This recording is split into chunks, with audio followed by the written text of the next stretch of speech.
Hi students, आज हम class 9 का सेकेंड चैप्टर पॉलिनोमियल्स बहुपद हिंदी में करने वाले हैं। ठीक है, देखते हैं।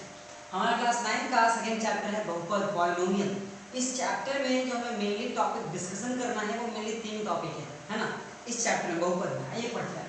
पहला टॉपिक है हमारा परिचय मीन्स इंट्रोडक्शन, है ना। मैं ये पढ़ाऊंगा है ना कि बहुपद क्या होता है, बहुपद से रिलेटेड बहुत सारी बातें हैं, उनके पद क्या होते हैं, घातांक गुणांक क्या होता है ना, किस टाइप के क्वेश्चंस पूछे जाते हैं रिलेटेड से, है ना, ये सब मैं डिस्कस करूंगा। और सेकंड टॉपिक है हमारा शेषफल प्रमेय, है ना, रिमाइंडर थ्योरम। हम इस पे भी डिस्कस करेंगे कि बहुपद में शेषफल प्रमेय से किस टाइप के क्वेश्चन पूछे जाते हैं। ठीक है। और थर्ड टॉपिक है हमारा गुणनखंड प्रमेय। गुणनखंड प्रमेय मतलब फैक्टराइजेशन थ्योरम, इसके बारे में भी हम अच्छे से डिस्कशन करेंगे। सो लेट्स स्टार्ट करते हैं। हमारा टॉपिक है पहला इंट्रोडक्शन। आइए बहुपद मैं मिटा दे रहा हूँ। क्लास 9 का फर्स्ट टॉपिक है हमारा बहुपद का परिचय, इंट्रोडक्शन, है। आइए पढ़ते हैं इंट्रोडक्शन। इंट्रोडक्शन में बेसिकली बहुपद के बारे में हम लोग को जानना है। फिलहाल आप ये जान लो कि बहुपद होता क्या है ना, बहुपद क्या है। तो बहुपद जो है वो पदों का समूह है, पदों का समूह है। पदों का समूह मतलब क्या होता है ना, कलेक्शंस ऑफ टर्म्स। पद में बोलते हैं टर्म, जब टर्म बहुत सारे मिल जाते हैं तो उसको हम बोलते हैं बहुपद। लेकिन जब वैसे पदों का समूह जिसका घात, है ना, जिसका घात मतलब पावर अऋणात्मक होना चाहिए, अऋणात्मक होता है, अऋणात्मक होता है मीन्स कि पावर हमेशा प्लस होना चाहिए, पॉजिटिव पावर होना चाहिए, है ना, तो उसको बोलते हैं बहुपद। ये आपको समझ में नहीं आया होगा, पहले हम डिस्कस करते हैं पद के बारे में। अगर आपको ये पद समझ में आ जाता है तो इजीली समझ में आ जाएगा, है ना। चलिए हम बात करते हैं पद के बारे में। पद क्या होता है, देखिए आपने क्लास 8 के टॉपिक में पढ़ा होगा दो राशियों के बारे में। एक राशि होता है हमारा चर राशि और एक होता है हमारा अचर राशि। चर राशि मतलब क्या, वो जो होते हैं एक्स वाई जेड होते हैं, है ना, जो ए बी सी होते हैं, ये सब जो होते हैं ना, इसको बोलते हैं चर राशि, है ना। और अचर राशि का मतलब होता है 0 to 9 तक का कोई भी डिजिट या उनसे बना हुआ कोई भी नंबर, है ना। तो ये चर राशि है और ये अचर राशि है। और जब ये दोनों राशि एक जगह मिल जाते हैं तो पद का निर्माण करते हैं। लाइक ऐसा 5x, है ना, 6x², 7x, ये सब जो है वो पद हैं। कैसे देखो जरा, इसमें ये आगे जो है वो अचर राशि है और ये जो है वो चर राशि है ना। इसमें भी आगे वाला अचर राशि है और ये वाला चर राशि है। तो जब चर और अचर राशि मिलता है तो पद का निर्माण करता है, टर्म्स बनाते हैं। कब, व्हेन कोई भी, इसको बोलते हैं हम चर राशि को इंग्लिश में बोलते हैं वेरिएबल, है ना, और इसको बोलते हैं हम कांस्टेंट। जब वेरिएबल और कांस्टेंट एक साथ मिलते हैं तो टर्म्स बनाते हैं, पद बनाते हैं। ठीक है, जो इस फॉर्मेट में रहता है हमेशा गुणा के रूप में होता है ना। 7x जो है ये गुणा में 7 into x के फॉर्म में। आप और एग्जांपल ले सकते हो, 6x ले सकते हो, है ना, तो 6 into x के फॉर्म में, या फिर आप ले सकते हो 9x³ ले सकते हो, ये भी एक फॉर्म में। चलिए ये और भी एग्जांपल्स आप जैसे आप मान लो 7 भी एक टर्म है, 7 भी एक पद है, लेकिन आप इसमें बोलोगे कि सर अचर राशि है, चर राशि तो है नहीं, तो ये पद कैसे है। तो क्या 7 के साथ आप ऐसे नहीं लिख सकते, x⁴ लिख सकते हो, है ना, क्योंकि पहले चैप्टर में मैंने पढ़ा था कि किसी का ही पावर अगर 0 हो तो वैल्यू क्या होता है, 1 होता है ना। तो ये सिंपल टर्म भी जो है, ये साथ जो भी एक पद है इसको हम बोलते हैं अचर पद। क्या बोलते हैं, अचर पद। कब, जब ऐसा राशि है ना, जब ये लिखा हो तो बोलते हैं अचर पद। क्लियर है। देखिए जब यही सब पद, ये पद होते हैं, पद किसे मतलब जो चर और अचर राशि मिलता है तो उसे हम बोलते हैं पद। चलिए जैसे आपके पास कोई और भी एग्जांपल है, जैसे 7x² है ना, ऐसा कोई भी पद दिया हुआ है 7x², तो इस पद में जो चर का घात है, जो चर का घात है, ये जो देख रहे हो ना इसका पावर 2, उसको बोलते हैं हम पद का घात। जो चर का घात है उसको इस पूरे पद का घात कहते हैं, इस पूरे पद का घात कहते हैं। ठीक है। और जो इसके साथ जो अचर पद लगा हुआ है ना, जो अचर पद है, जो अचर पद 7 है, उसको हम कहते हैं गुणांक। क्या कहते हैं, गुणांक कहते हैं। इट मीन्स व्हाट कि x² का गुणांक क्या होगा, 7 होगा। जैसे आप एक और भी क्वेश्चन लो, जैसे मान लो 6y³ है तो y³ का गुणांक क्या है, 6 है। उसी प्रकार आप ले सकते 7z² ले सकते हो, तो z² का गुणांक क्या है 7 है ना। तो जो भी चर राशि के साथ अचर पद लगा होता है उसको बोलते हैं उसका हम गुणांक। जैसे आप मान लो 7/2z² या 7/2 mq है, तो mq का गुणांक क्या है 7/2 है, लेकिन इसका घात कितना है 3, पावर कितना है 3। तो मैंने यहाँ दो टर्म्स के बारे में डिस्कस किया, एक घात और एक गुणांक, है ना। पद का घात और पद का गुणांक। गुणांक किसको बोलते हैं कि किसी भी पद में जो अचर पद प्रेजेंट है उसको उसका गुणांक बोलते हैं, लेकिन गुणांक हमेशा चिन्ह के साथ लिखते हैं, याद रखना चिन्ह के साथ। जैसे अगर लिखा हो -6x², तो इसमें x² का गुणांक -6 होगा, क्लियर है, -6 होगा। उसी प्रकार और भी क्वेश्चन आप ले सकते हो, जैसे मान लो 6 n² है, तो n² का गुणांक क्या है -6 है, और इसका घात कितना है 2, इसका घात कितना है 2, क्लियर है। तो पद का घात क्या है, तो पद के घात से तात्पर्य है कि किसी पद में चर के ऊपर जो संख्या होता है उसको हम उस पद का घात कहते हैं, तथा जिस पद में अचर पद प्रेजेंट होता है उस अचर पद को उस पद का गुणांक कहते हैं, क्लियर है। आपको देखिए जैसे आपके पास एक और क्वेश्चन में देता हूँ, मैं बता दूँ इसे। जैसे आपके पास है इस टाइप का क्वेश्चन मैंने दिया कि -7/2 m²n ऐसा दिया हुआ, m² करके दिया हुआ। आपसे पूछा कि n का गुणांक कितना है ना, n का गुणांक कितना है, तो n के गुणांक का मतलब हुआ कि पूरे ये पूरा पूछा है आपका, n का गुणांक क्या होगा -7/2, क्लियर है। इसी प्रकार आप याद रखोगे, और इस पूरे पद का जो घात होता है उसको हम बोलते हैं पद का घात, क्लियर है। चलिए फिर से देखते हैं और भी क्वेश्चंस में आपको बिना समान मेरे पास क्वेश्चंस है कि -√2x², तो आप बताइए कि x² का गुणांक क्या है, x² ये पूरा का गुणांक कितना है -√2 है, क्या है -√2, क्लियर है, समझ में आ गया आपको। जैसे आपके पास क्वेश्चन है -7/3x⁻3, इसमें गुणांक क्या है x³ का गुणांक है -7/3 और घात कितना है, घात है 3, घात कितना है 3, तो ये है पद, क्लियर है। और जब ऐसे ऐसे बहुत सारे पद मिल जाते हैं, ऐसे ऐसे बहुत सारे पद मिल जाते हैं, तो किसका निर्माण करता है, बहुपद का निर्माण करता है, क्लियर है। जैसे आप 7x² + 5x + 6 लिखते हो, तो ये भी एक पद है, ये भी एक पद है और ये भी एक पद है, 3 पद मिला हुआ है ना। मैंने कहा था अगर ऐसा नंबर हो तो इसको हम x⁻0 लिख सकते हैं, तो ये भी एक पद है ना, ये भी एक पद है। तो ये जब 3 पद एक साथ मिले तो इसको हम बहुपद बोल सकते हैं। जब बहुत सारे पद मिलते हैं उसको हम बहुपद बोलते हैं। और बहुपद में एक खास बात है, याद रखोगे कि जिसका घात अऋणात्मक होगा, किसी बहुपद का घात क्या होता है ना, जिसका किसी बहुपद का घात, अगर आपसे कोई पूछता है कि 7x⁴ + 5x² + 6x है ना +9 ऐसा दिया होगा, इसमें आपसे बोले कि इसमें बताइए बहुपद है या नहीं, बहुपद है या नहीं, तो आप क्या करोगे, पहले पावर देखोगे। एक तो पद बहुत सारे मिले हुए, पावर देखते हैं 4 2 या 1 फिर 0, मतलब पावर जो है माइनस में नहीं है ना। आ गया है कि घात कैसा होना चाहिए, अऋणात्मक प्लस में होना चाहिए, तो सबका पावर प्लस है, अतः यह एक बहुपद है, क्लियर है। तो बहुपद क्या होगा, वही होगा जिसमें पदों के समूह होंगे और जिसका घात अऋणात्मक होगा, क्लियर है। और हमेशा px को बहुपद को px से रिप्रेजेंट करते हैं। चलिए समझाता हूँ इसे मैं, ये तो समझ में आ गया आपको। जैसे इसके आगे आप लिख सकते हो पदों का समूह है जिसका घात अऋणात्मक होता है ना, इसको हम हमेशा इसे हम px से रिप्रेजेंट करते हैं, मतलब निर्देशित करते हैं, है ना, निर्देशित करते हैं, px से निर्देशित करते हैं। जहां बहुपद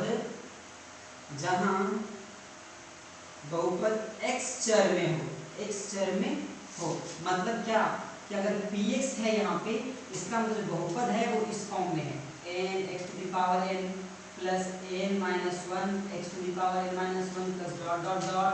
प्लस a1x1 प्लस, है ना, ऐसा a1x0 ऐसा, या फिर मतलब ये नहीं फाइनल है ना, इस टाइप से ला सकते हैं। तो ये बहुपद को रिप्रेजेंट करते हैं हम, ठीक है।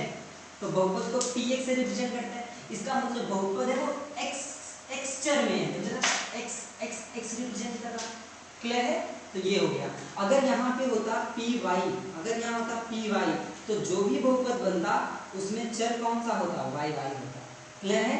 अगर यहाँ pz होता तो जो बहुपद बनता उसका जो चर है वो हमेशा z होना चाहिए, क्लियर है, ये याद रखोगे। तो जब भी pz या p समथिंग से रिप्रेजेंट करते हैं तो ये बताता है कि जो बहुपद है वो z चर में है ना, z चर में, क्लियर है। चलिए समझ में आ गया होगा आपको। तो बहुपद पदों का समूह है जिसका घात ऋणात्मक होता है, इसे हम px से रिप्रेजेंट करते हैं, जहां बहुपद किस में रहेगा, x चर में होगा, मतलब इस फॉर्म में लिखा है, क्लियर है। तो समझ में आ गया आपको। अब देखो, अब जब किसी बहुपद का जब ये रिप्रेजेंट करते हैं तो उस बहुपद में जिस पद का घात अधिक होता है ना, जिस पद का घात अधिक होता है उसे बहुपद का घात कहते हैं, बहुपद का घात कहते हैं। जैसे इस बहुपद में चर राशि का जो घात है सबसे अधिक कहाँ पे है, यहाँ 0 है, यहाँ n-1 है, यहाँ n है, n सबसे अधिक है, n फिर एक घट गया, फिर घटता जा रहा है, तो सबसे अधिक पावर कितना है, n, तो इसका घात क्या होगा, n होगा, क्लियर है। जैसे मैं आपको एग्जांपल देता हूँ, अगर आपके पास ऐसा क्वेश्चन है कि 7x² + 6x + 7, तो इस पूरे बहुपद में हर पद का घात देखो, इसका घात कितना है 2, इसका घात कितना है 1, यहाँ पे कितना है 0, तो सबसे अधिक घात कितना है 2, तो इस पूरे बहुपद का जो घात होगा वो क्या होगा, 2 होगा, क्लियर है। उसी प्रकार और भी क्वेश्चन आप कर सकते हो, 7x⁴ + 6x9 + 5x2 + 6 ऐसा दिया होगा आपके पास। तो इसमें देखो कि इस पूरे बहुपद में, ये बहुपद px में है, ये बहुपद px में है ना, तो इस पूरे बहुपद में घात सबसे अधिक कितना है, ये 4 है, फिर ये 9 है, फिर ये 2 है, फिर 6, तो इस पूरे बहुपद का घात कितना होगा, 9 होगा, क्लियर है। मतलब किसी बहुपद में जिस पद का घात सबसे अधिक होता है उस घात को उस पूरे बहुपद का घात कहते हैं। समझ में आ गया आपको, जी क्लियर है, समझ में आ गया आपको। चलिए अब देखिए, ये तो समझ में आ गया।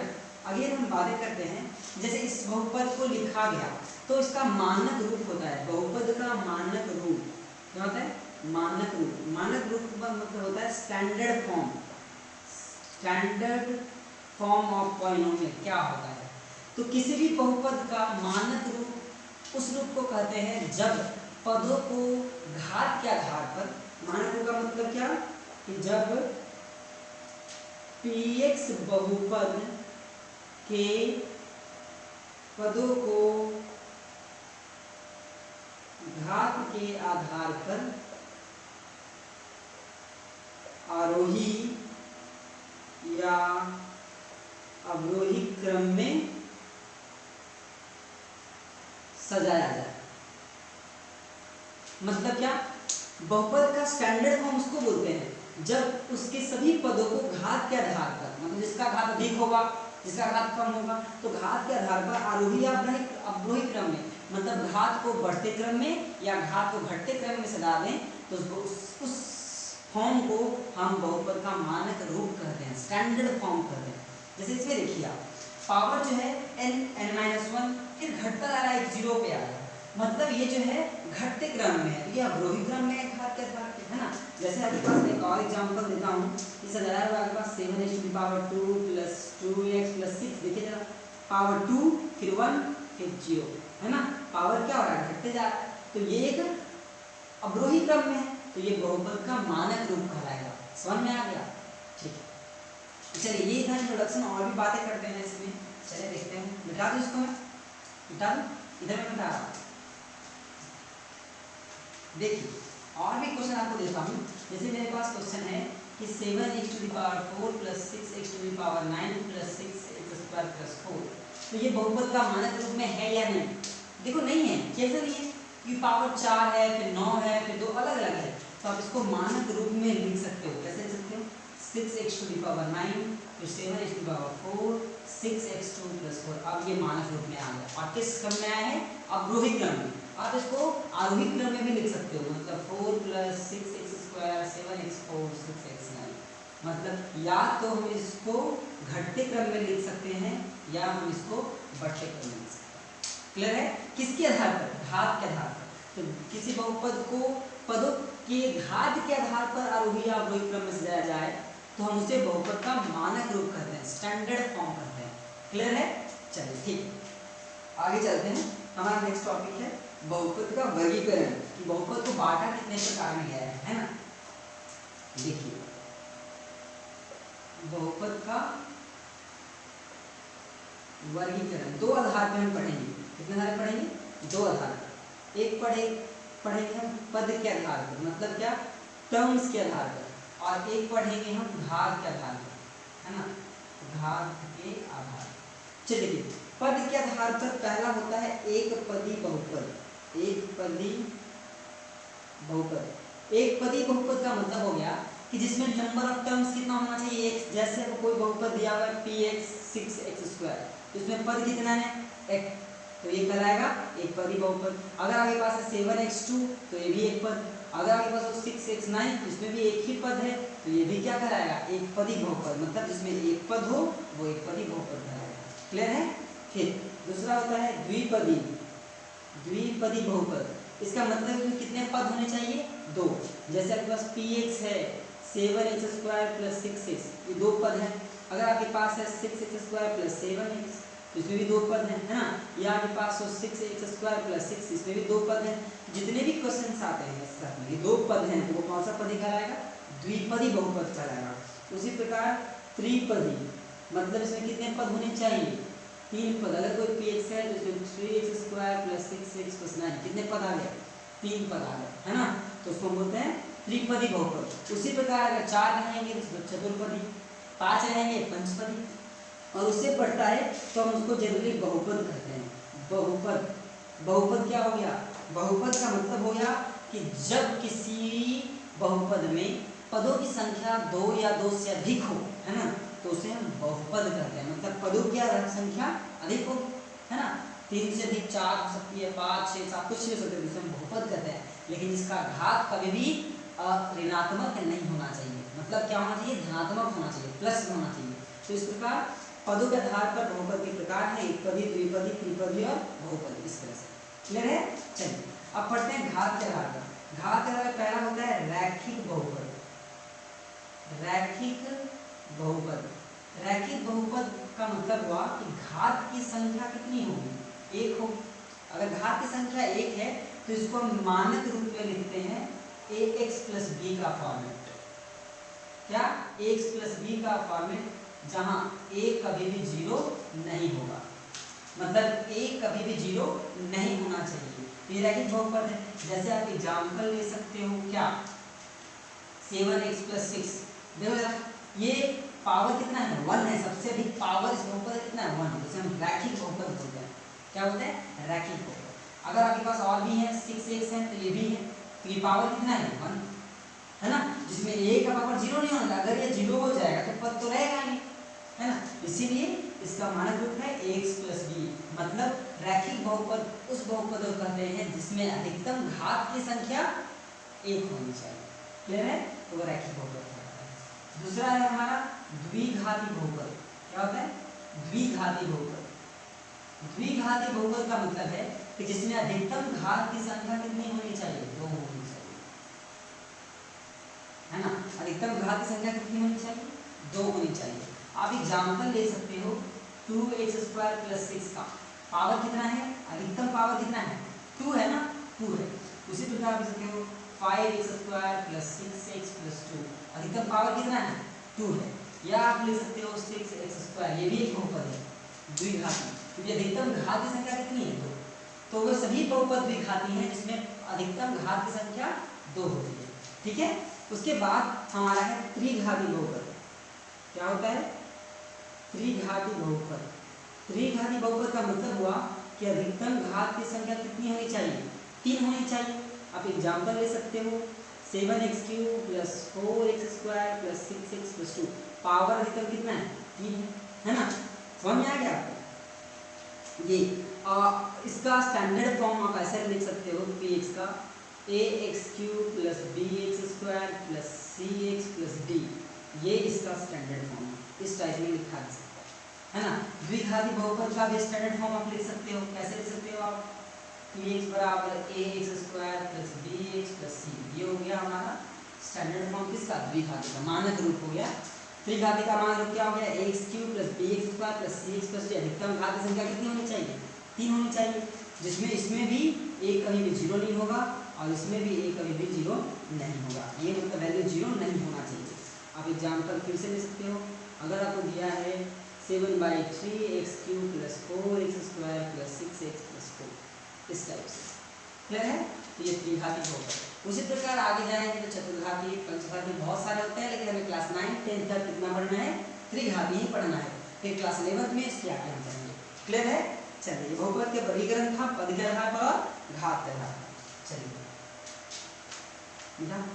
अब हम चलते हैं बहुपद के मान की ओर। बहुपद का मान क्या होता है? नेक्स्ट टॉपिक है हमारा बहुपद का मान, मतलब value of the polynomial. Value of the polynomial ये क्या होता है?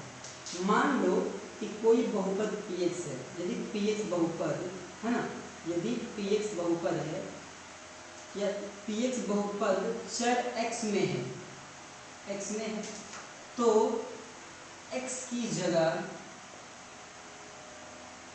कोई अचर राशि a रखने पर जो मान प्राप्त होता है, जो वैल्यू प्राप्त होता है, जो मिलता है, उसे बहुपद का मान px बराबर pa कहते हैं। समझे? मान लो कि कोई बहुपद px है। px मतलब क्या? इसका चर क्या है? x है ना। चर क्या है? x है। तो x की जगह कोई भी अचर राशि रख दो, कोई भी वैल्यू रख दो, और रखने पे जो भी वैल्यू बाहर निकल के आएगा, जो भी वैल्यू बाहर निकल के आएगा, उस वैल्यू को उस पूरे बहुपद का मान कहते हैं, वैल्यू कहते हैं। जैसे आपके पास px दिया हुआ है 2x² प्लस 6x प्लस 4, ऐसा दिया हुआ है। मैंने बोला कि x की जगह वैल्यू क्या रखो? 2 रखो। चलो रखो 2। 2 रखने का मतलब क्या? जहाँ जहाँ x वहाँ 2, तो 2 × 2 का होल स्क्वायर प्लस 6 × 2 प्लस 4, कितना हो गया ये? 8 प्लस 12 प्लस 4 हो गया 24। मतलब इसका वैल्यू कितना आया है? 24। तो हम बोलेंगे क्या कि px बहुपद का मान 24 है। कब? जब x की जगह वैल्यू क्या रखा है? सुनो, क्लियर है। तो इसे बहुपद का मान कहते हैं। आप और भी एग्जांपल ले सकते हो क्वेश्चंस में कि 3x³ प्लस 6 ऐसा दिया हुआ है। कोई px बहुपद है ना, कोई px बहुपद है ये, तो मैंने बोला कि x की जगह 3 रखो या -1 रखो। तो रखो, जहाँ -1 रखने का मतलब क्या होगा? जाना चाहे x वहाँ पर -1 रखना है। रख दीजिए आप 3 × -1 का होल क्यूब प्लस 6, तो क्या हो गया? 3 × -1 प्लस 6 हो गया आपका प्लस 3। मतलब वैल्यू कितना है? 3। तो हम बोलेंगे कि बहुपद px का मान 3 है। कब? जब x की जगह पर मैंने क्या रखा? -10। तो इसी को हम बोलते हैं बहुपद का मान, वैल्यू ऑफ द पॉलिनोमियल। मतलब कोई भी बहुपद px है, px मतलब उसका चर क्या है? x है। तो x की जगह पर जहाँ जहाँ उस बहुपद में x है, वहाँ कोई भी नंबर रख दो। आपसे बोलेगा क्वेश्चन में कि मान निकालो, ये रख करके, तो आप वैल्यू निकालोगे और जो वैल्यू निकल के आएगा उस पूरे बहुपद का मान कहलाएगा, है ना। कब रखने पर? जब x की कोई वैल्यू रखोगे तो। क्लियर है। इसे हम बोलते हैं बहुपद का मान। परिचय में, इंट्रोडक्शन में लास्ट टॉपिक है हमारा बहुपद का शून्य। क्या है? बहुपद का शून्य। चलिए देखते हैं क्या होता है इसमें। लास्ट टॉपिक है हमारा बहुपद का शून्य, मतलब जीरो ऑफ द पॉलिनोमियल। ये क्या होता है?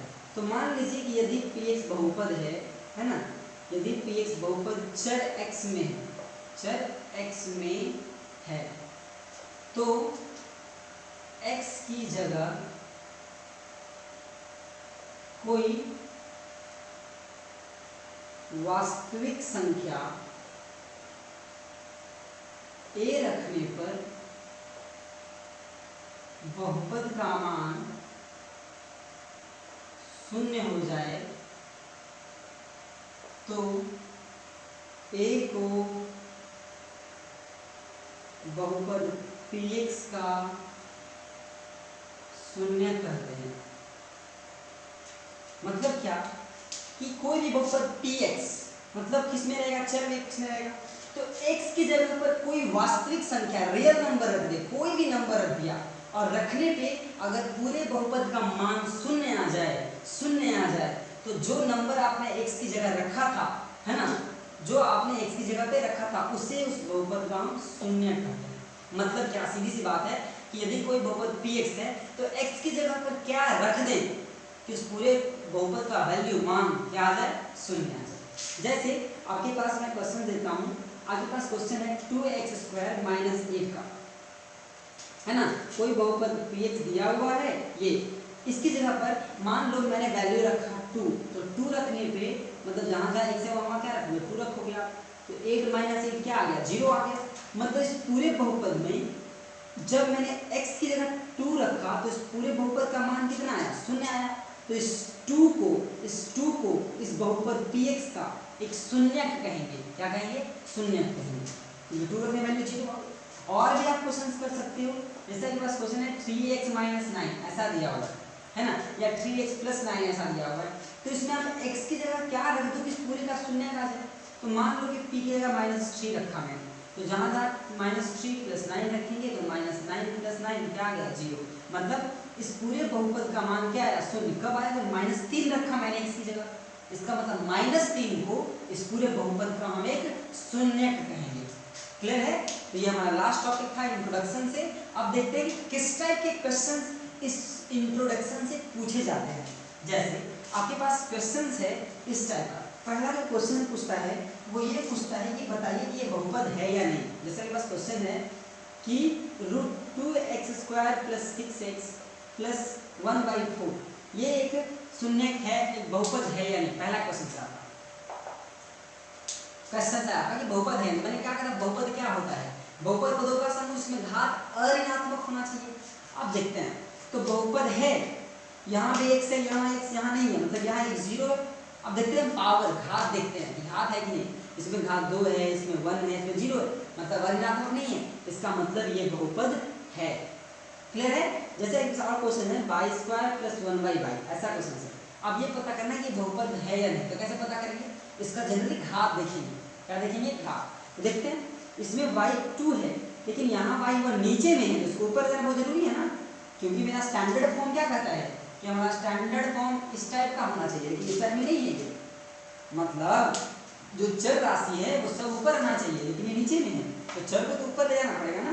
चलिए, तो y² + 1/y, जब इसको ऊपर ले जाते हैं तो पावर माइनस में हो जाता है, मतलब इसका घात क्या आ गया, अऋणात्मक आ गया, इसका मतलब ये बहुपद नहीं है। क्लियर है। चलिए, आप और भी क्वेश्चन नेक्स्ट कर सकते हो। जैसा कि पास क्वेश्चन है मैं देता हूँ, ऐसा क्वेश्चन है आपके पास कि √3x³ + 1/4x² + 1/x-, ये है ना, और ये बोल रहा है कि चेक करके बताइए कि ये बहुपद है या नहीं। तो कैसे पता करोगे आप, सिंपल सा फॉर्म मैंने कहा कि आप बहुपद का घात देखो, अगर घात प्लस में है तो बहुपद है, अगर माइनस में है तो बहुपद नहीं। देखते हैं, इससे ऊपर 3 है, इसके बाद 2 है, और इसका माइनस में है तो ऊपर ले जाएंगे पहले। तो √3x³ + 1/4x² प्लस ये ऊपर में जाएगा तो 1 हो जाएगा प्लस में, मतलब सब पावर प्लस में है, इसका मतलब ये बहुपद है। क्लियर है। तो ये फर्स्ट टाइप जो क्वेश्चन जो पूछता है इस चैप्टर में। ठीक है, आगे देखते हैं, बता दूंगा इसको।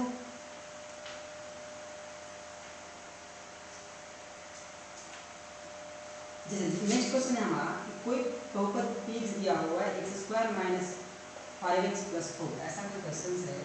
फिर हमारा क्वेश्चन है कोई qx है जो है हमारा x³ + 1, ये है ना। आपसे क्वेश्चन ये दिया हुआ है कोई बहुपद px का इतना और qx का इतना है, तो आप p1 - q - 1 निकालिए, मतलब इसका मान बताना, वैल्यू बताना है। क्या बताना है, वैल्यू बताना है। कैसे बताओ, p1 करने का मतलब है कि जो बहुपद px में है तो x सीधा क्या रखो, 1 रखो, और जो x में है qx में है तो x की जगह क्या रखो -1 रखो और जो भी मान है उसको क्या करो सब्ट्रैक्ट करो। तो कितना है ये सॉल्यूशन। आप p1 पहले निकालो, p1 क्या है जहाँ x वहाँ 1 रखेंगे तो 1 का स्क्वायर -5 × 1 + 4 माइनस इसमें जहाँ जहाँ x वहाँ -1 तो -1 का होल क्यूब + 1 तो ये 1 -5 + 4 माइनस ये कितना हो गया -1 + 1 0 -0 ये क्या है 4 + 5 -5 0 -0 बराबर 0 मतलब p1 और q -1 का वैल्यू क्या है 0 आएगा। क्लियर है। अब मान लेते हैं क्वेश्चन होता कि px और qx है। अब बोलता क्या p1/2 q2 निकालें क्योंकि दोनों का मल्टीप्लिकेशन निकालना है। तो p1/2 जहाँ जहाँ x वहाँ 1 2 पुट करो है ना तो क्या हो जाएगा आपका 1/2 का होल स्क्वायर -5 × 1/2 + 4 × q2 ये करेंगे तो 2 का होल क्यूब + 1 चलिए देखते हैं 1/4 -5/2 + 4 × देखते हैं ये क्या हो जाएगा 8 + 1 क्या हो ये सब्ट्रैक्ट करेंगे एलसीएम लेंगे तो 4 आएगा 1 - 10 + 16 × 9 है ना तो 16 17 में से 10 गया तो 7 तो 7/4 × 9 इट बिकम्स 63/4 ये आंसर। इसे बोलते हैं बहुपद का मान। समझ में आ गया रखने के वैल्यू। इस टाइप के क्वेश्चन भी आपसे पूछे जा सकते हैं। और फाइनल क्वेश्चन जो इंट्रोडक्शन से पूछता है वो ये पूछता है कि अगर कोई बहुपद px दिया हुआ है आपके पास x³ - 3x² है ना है x³ - 3x² + 2x + 8 ऐसा दिया हुआ तो बोल रहा है जांच कीजिए कि 0 1 2 इसका एक शून्यक है। क्या करना है जांच करके बताना है कि इस बहुपद का ये तीनों शून्यक है। इसका मतलब है कि जहाँ जहाँ x है वहाँ वहाँ तीनों पुट करो और पुट करने पर वैल्यू 0 आता है तो शून्यक है और नहीं आता तो नहीं है। जैसे पहला हम पुट करते हैं p0 आइए p0 पुट करते हैं तो 0 का होल क्यूब है ना -3 × 0 का होल स्क्वायर + 2 × 0 + 8 तो इट बिकम 0 मतलब ये पूरा यहाँ जहाँ 0 हो जाएगा और बचा क्या 8 तो वैल्यू क्या बचा 8 मतलब 0 नहीं आया है तो 0 शून्यक नहीं है शून्यक नहीं है। दूसरा क्या पुट करना है p1 पुट करना है p1 आप पुट करो 1 का होल क्यूब -3 × 1 का होल स्क्वायर + 2 × 1 + 8 आइए 1 - 3 + 2 + 8 तो क्या बन गया ये हो गया आपका 11 - 3 = 8 अभी भी ये 1 भी शून्यक नहीं है। क्लियर है। चलिए थर्ड पुट करते हैं 2 है तो p2 पुट करते हैं तो आ जाएगा कितना 2 का होल क्यूब -3 × 2 का होल स्क्वायर + 2 × 2 + 8 तो ये हो गया 8 - 12 + 4 + 8 तो ये 8 कैंसिल और ये वैल्यू है -8 सॉरी कैंसिल नहीं हुआ इट्स माय मिस्टेक 8 8 20 - 12 = 8 अभी भी ये जो है शून्य नहीं आया तो 2 भी से मतलब ये तीनों के तीनों क्या है शून्यक